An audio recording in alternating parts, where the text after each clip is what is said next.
Alam mo, Kapitan, nung una parang hirap na hirap din akong paniwalaan na si Fernando pala isang prinsipe. Pero alam mo, nung napanood ko siya sa TV kausap ng presidente, naniwala na ako.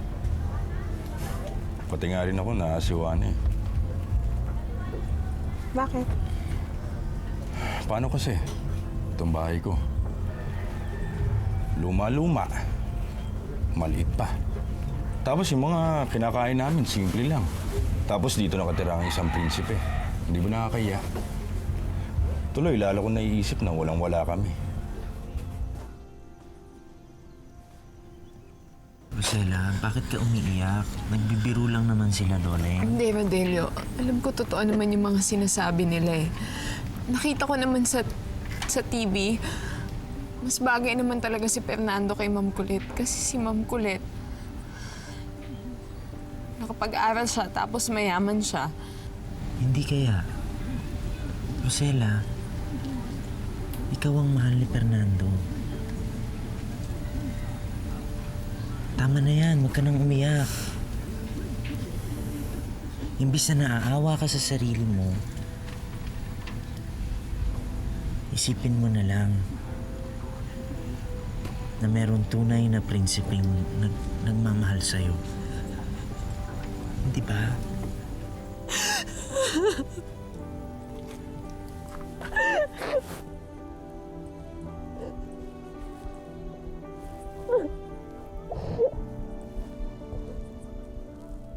Oh, saan ka pupunta? Sa opisina po, Nay.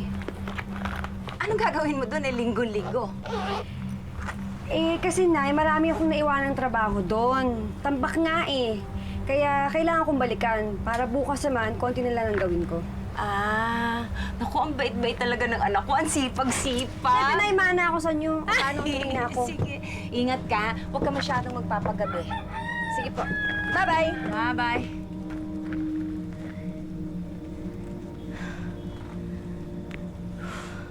Panay ang kabit mo kay Prince Aragon.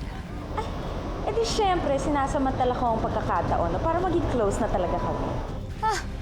And you think maaagaw mo siya kay Rosella because of that? Are you daring me? Marie, I'm telling you now. Pag-uwi namin dyan sa probinsya, boylet ko na siya.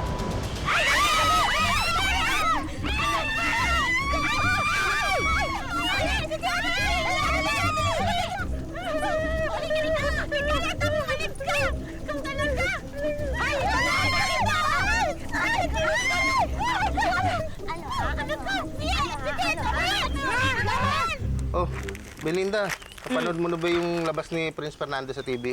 Oo, nakita ko. Swerte mo talaga, Belinda. Prinsipe ang nobyo ng anak-anakan mo, ah. Maswerte talaga ako. At lalo kayong maiinggit. Kasi pagdating nila dito, sasabihin ko na magpakasal na sila ni Rosella. Naku, edi magandang balita yan. Painom ka naman, Belinda. Oo nga naman. Bagay mo naman yung swerte mo. Sige, magpapainom ako. Swerte niyo, masaya. Papahingin beer! Papahingin beer! Bait mo talaga, Belinda. Kalapit lang Bait ako, pero pag hindi ako masaya, suka ipainom ko sa inyo. Samahan mo na ng pulutan, Goyo. Sumusama ka yan, ha? Sige, ano ka ngayon? Ano ka siya? Laban pa! Tama na yan, no? Tama na! Kundang! Ayaw, ha? Ano ka ngayon? Di ba tumigil na nga kayo? Ay, ikaw kaya tumigil. Siya may kasalanan, no? Siya sumugod dito, no? Bakit ka ba nakipag-away, ha? Kasi narinig ko pinayakan yung mga yan eh. Alam mo namang ayoko may masasaktan sa inyong dalawa ni Rodelio kasi sinugod ko sila. Halika na nga. Sa susunod, huwag mo nang patulan yung mga yan. Kahit ako, hindi ko na nga sila papansinin eh, ha? Chinelas.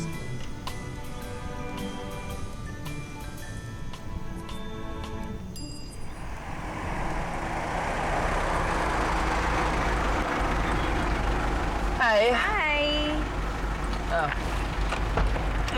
Halika na. Yeah. Aralet.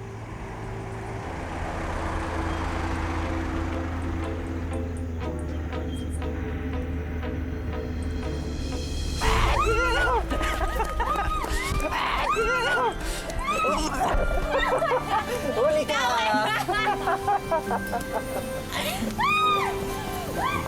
daya mo! Ang daya!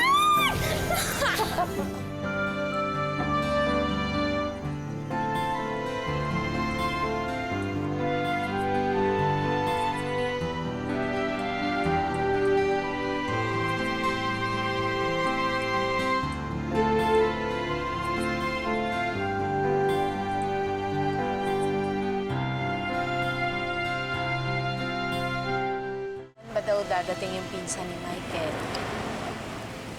Iwan ko ba? Bukas yata o di kaya sa Malakalawa. Di ko nga alam kung anong gagawin ko, no? Undang, ganda siguro. Oh, Huwag ayan ka ka muna na naman, magpakita. Ayan ka na naman, ha? Huwag ka magpakita.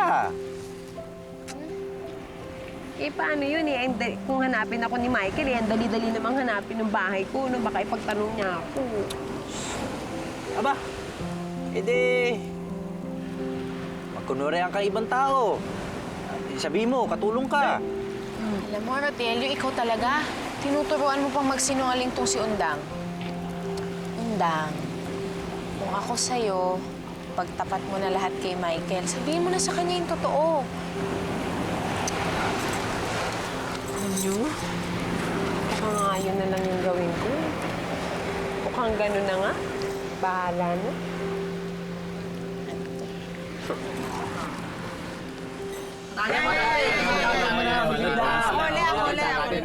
Oh, ito. Para kay Rosela at kay Prince Fernando. Ay, Linda! Ay, ano? Alam niyo, ang swerte niyo sa mga anak niyo, no? Kasi lahat ng mga nobyo may sinasabi. Anong sinasabi mo? Si Roselo, tsaka yung prinsipe. Tapos si Gemma, tsaka si Edwin Camacho. Diba? Wala na sila, wala na si Edwin at saka si Gemma ko. Hindi, pinaghiwalay ko na sila. Wala na sila. Anong nakipaghiwalay? Eh, kanina ho, nakita ko ho, magkasama sila. Sinundo ni Edwin si Gemma. Naghalikan pa nga ho eh. It's okay, I go.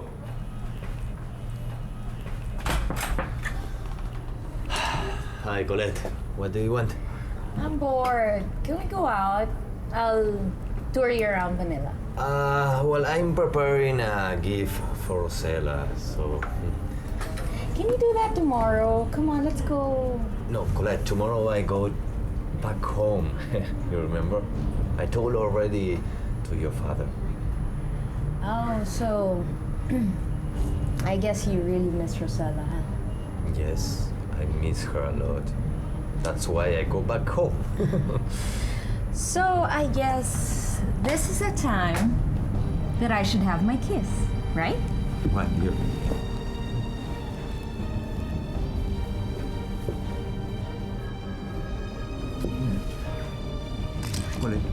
What are you doing? What? Go away! Go! Robbie! John! Go away!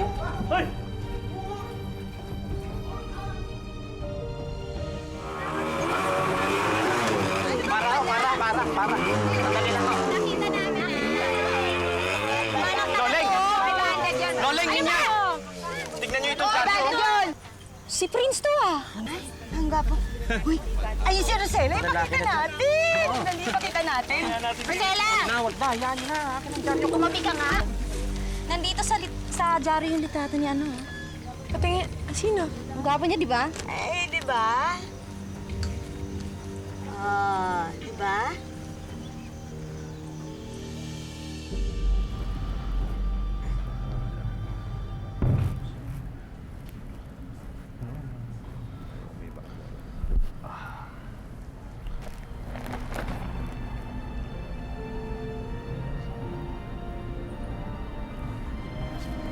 What is this?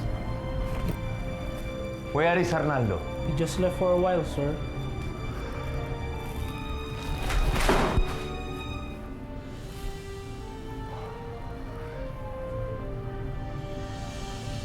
Kitang-kitang pinagtataksilan ka ni Fernando dyan, no? Uy, pero aminin niyo, ha? Diba? Bagay silang dalawa. Yeah. Ay, sumama yata yung loob. Naku, hindi. Tuwan-tuwa yun, tuwan-tuwa. Tuwan-tuwa sa kayo, mga impacta kasi kayo. Sige. Kaya, okay. Miss? Yes, ma'am. Hinahanap ko si Gemma eh. Ay, ma'am, hindi pa po dumarating si Gemma eh.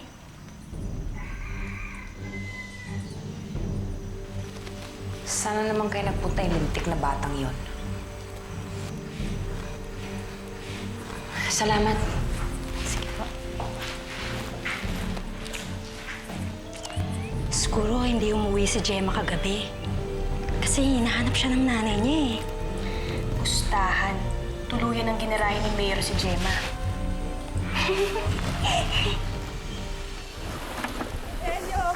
Marcela?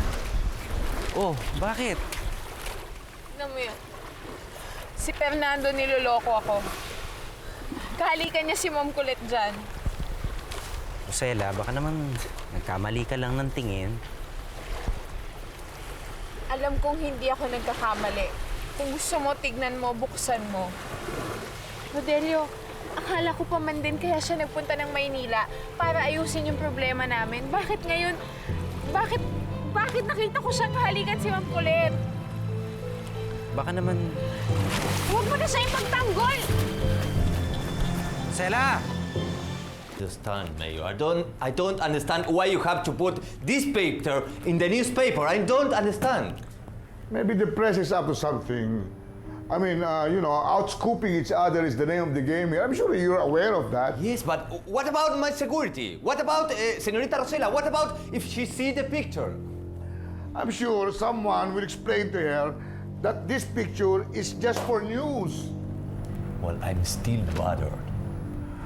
Well, I'll try to do something about it, Your Highness. You don't have to be bothered. Mayor, I want to go to Sitio Batu-Batu again. I want to talk to Senorita Rosela, okay?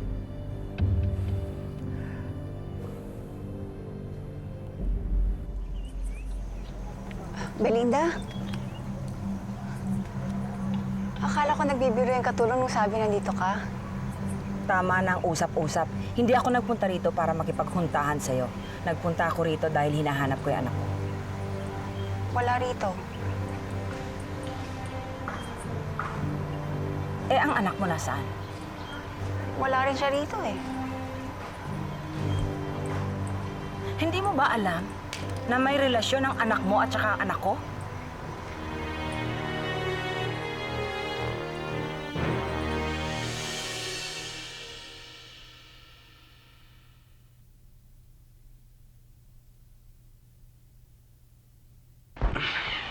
Oh, saan ka pupunta? Uuwi na. Baka kasi nag-aalala na si inay sa akin eh. Hindi na ako nakauwi uli. Eh di, sabihin mo sa kanya yung dinahilan mo dati. Alam mo, baka hindi na maniwala sa akin yun. Kilala ko ang inay. Yung palusot kong ginawa doon, isang beses lang yun, hindi pwedeng laging ganun.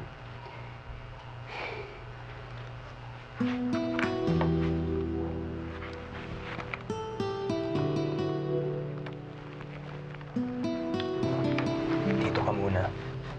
Ako nang bahala sa nanay mo, ha?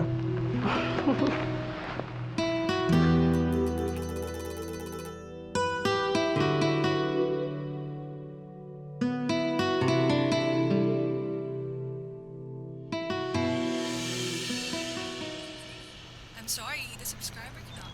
Oh, ano na? Wala, hindi ko makontak yung telepono ni Edwin eh. Siguro patay.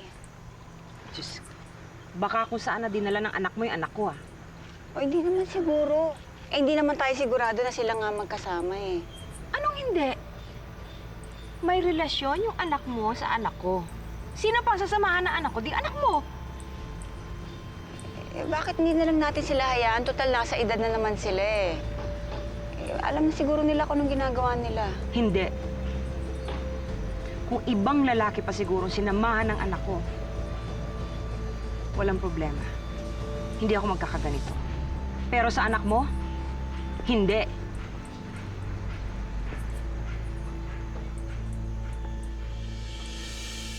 I'm sorry, Your Highness, but you cannot do that. But why? Well, first of all, there's a protocol we have to follow, okay? And the situation has changed. It's not like before. The governor is already fixing your papers. And right now, you're supposed to be under our custody.